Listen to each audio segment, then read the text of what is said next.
목공은 줄을 늘여 나무를 재고 석필로 줄을 긋고 대패질을 하고 걸음쇠로 줄을 긋는다.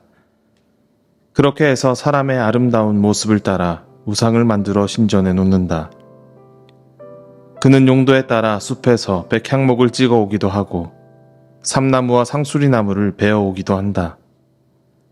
그러나 그 나무들은 저절로 튼튼하게 자란 것이지 그들이 키운 것이 아니다. 하늘에서 내리는 비를 머금고 자라는 것이지 그들이 자라게 하는 것이 아니다. 이 나무는 사람들에게 땔감에 지나지 않는다. 목공 자신도 그것으로 몸을 따스하게 하고 불을 피워 빵을 굽기도 한다. 그런데 그것으로 신상을 만들어서 그것에게 절하며 그것으로 우상을 만들어서 그 앞에 엎드린다.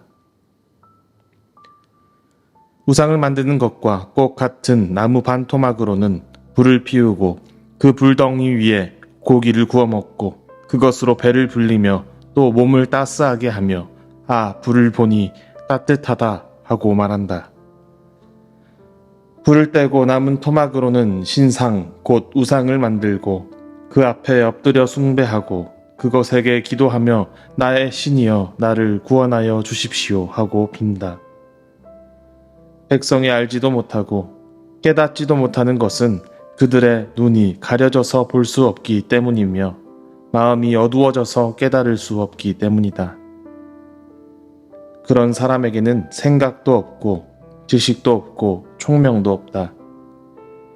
고작 한다는 말이 내가 그 나무의 반토막으로는 불을 피워 그 불덩이 위에 빵을 굽고 고기를 구워 먹었지. 불을 떼고 남은 나무로는 가증한 우상을 만들었지. 이제 나는 그 나무 토막 앞에 절한다 하는구나.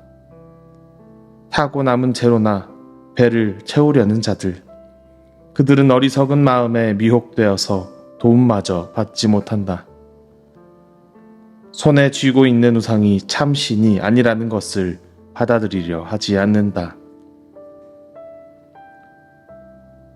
이사야서 44장 13절에서 20절까지의 말씀입니다. 지난주 새벽 예배를 마치고 제 자리에 앉아 기도를 하던 중에 문 밖으로 귀뚜라미 소리가 들렸습니다. 그 소리에 집중하여 귀를 열어 듣다 보니 멀리 새벽 공기를 가르는 자동차 소리 또한 들렸습니다. 무엇 때문인지 모르겠으나 그 순간 일상이 생경하게 느껴졌습니다. 소중한 것들을 잊고 살았던 것을 알게 된 순간이었습니다. 복작복작한 일들로 머리를 가득 채웠던 고민이 일순 고요해진 기도의 순간이었습니다.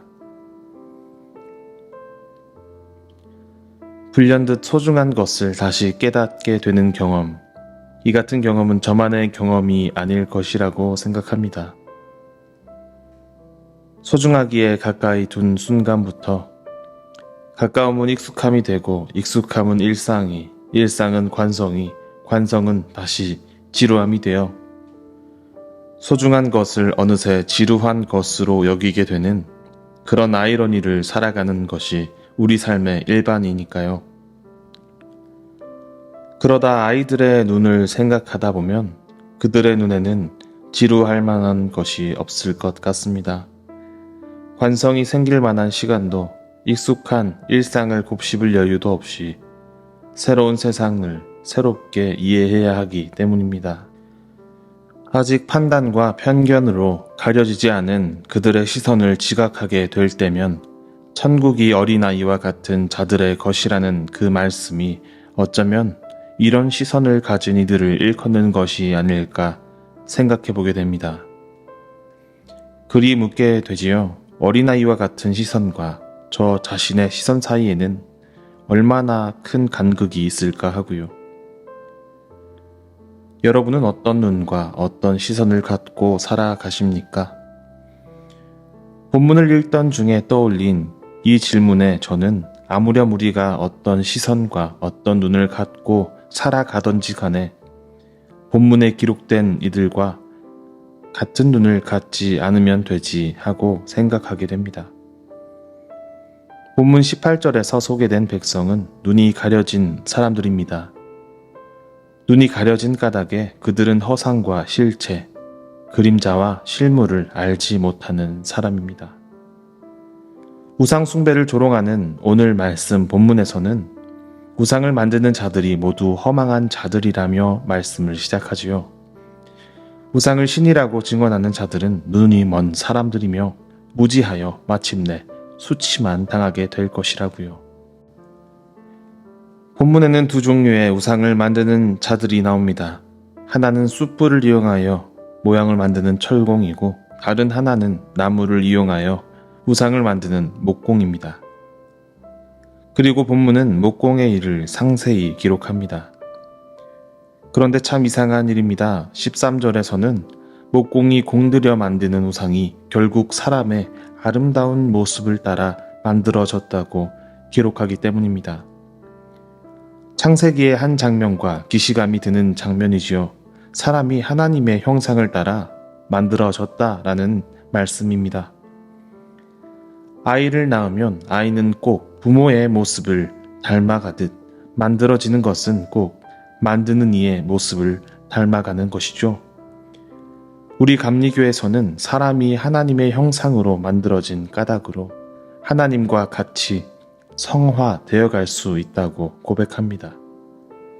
예수의 길을 좇고 작은 예수가 되어 세상에 하나님의 나라를 만들어 갈 수 있는 가능성을 품은 존재. 그렇게 우리 인간을 바라볼 수 있겠습니다.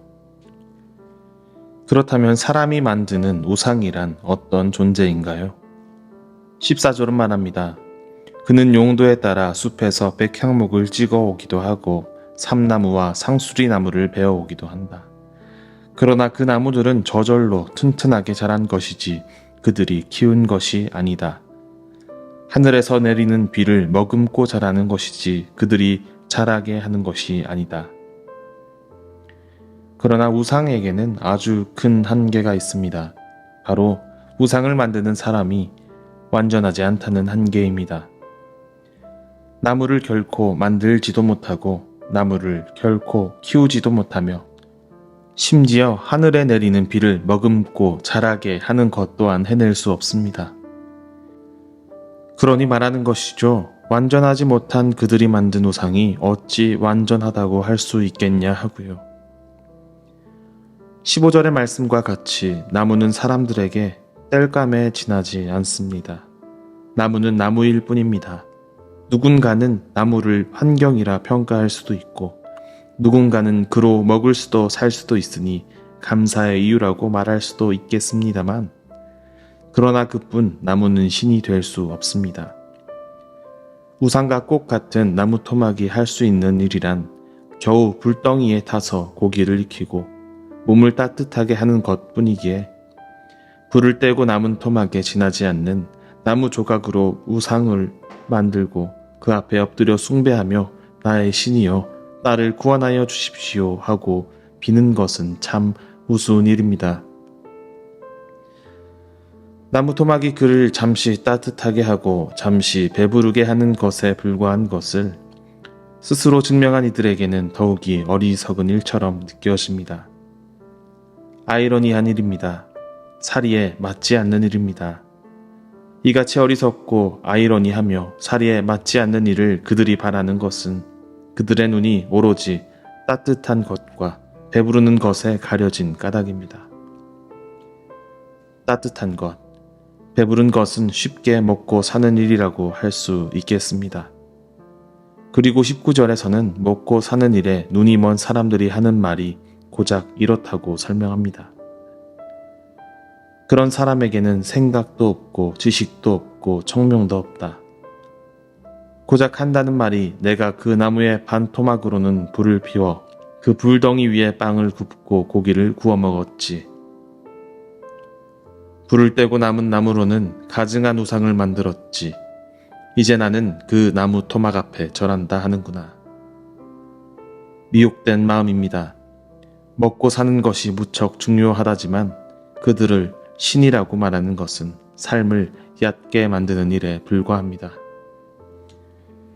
먹고 사는 일 외에 있는 연대의 행복감, 공동체의 즐거움, 기쁜 우울이 이끄는 타자에 대한 연민, 슬픔의 경험이 가져다 주는 위로됨의 이야기, 더 깊이 삶이 존재하는 이유와 존재들이 드러내는 찬란함, 지루한 것들의 소중함, 꿈과 현실이 주는 아이러니, 이렇게 다채롭고 입체적인 존재를 고작 타고 남은 채로 충분한 존재로 만드는 일에 불과합니다. 그러나 지금도 우리 중에 많은 사람들은 20절에 그리듯 손에 쥐고 있는 우상을 참 신으로 두고 살아가곤 합니다.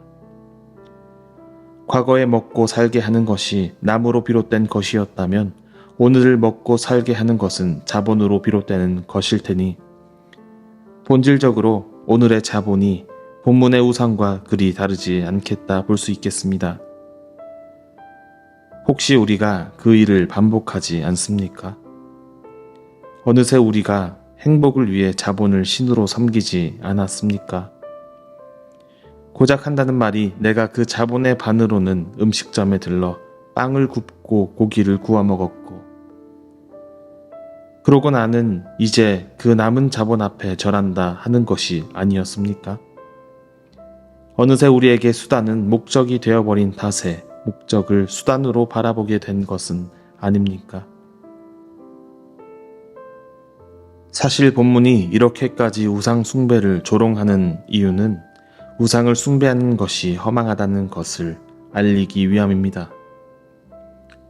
편견과 가치관이 없는 눈으로 바라본 세상에서 세상엔 참 중요한 것이 있다는 것을 알리기 위해서입니다.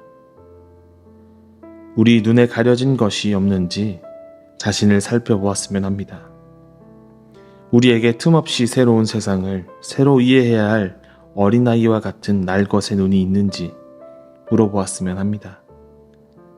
이제는 안대를 벗고 소중한 것을 살펴보았으면 합니다. 수단이 목적이 되고 목적이 수단이 되어버린 전복된 세상, 그리고 소중한 것이 지루한 것이 되고 가치 없는 것이 값비싼 것이 된 전복된 세상 속에서 우리 다시 전복하여 소중한 것들에게 소중하다고 말해줍시다. 먹고 사는 것이 아닌 삶을 깊게 하며 이야기를 풍요롭게 하는 것을 우리 삶의 자리에서 환대합시다.